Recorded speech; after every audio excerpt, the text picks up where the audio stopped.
So this week we talked about crisis management and resilience. So resilience means the ability to prepare and plan for and recover from adverse events and also like adapting to them. There's two types, so personal and then community.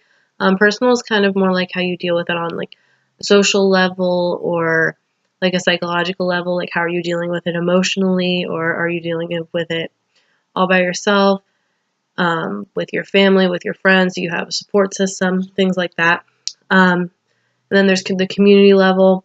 So that's more like organizations, maybe like homeless shelters or something like that, like a community organization that brings your community closer together and helps you recover from like a trauma.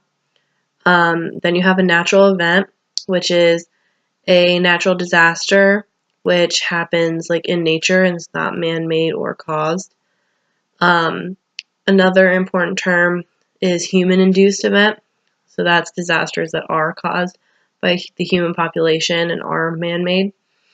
With that comes like the all hazards approach, which is like the idea that planning for one kind of hazard or disaster event can increase the resilience of a community in the face of a disaster. Then you have the multidisciplinary approach. So that's experts kind of like developing their own answers and their own pieces to a problem and then coming together and trying to solve it all together. Whereas the transdisciplinary approach is experts all coming together from the get-go, like to exchange ideas and jointly come up with new solutions to the problems. A couple muddy points that I found in this topic were from the article we had to read, Predicting Community Resilience and Recovery After a Disaster. How exactly is community resilience comparable to an ecosystem? I know that community itself is an ecosystem, but how really does resilience sort of tie into that? And then how exactly does the Copewell project work?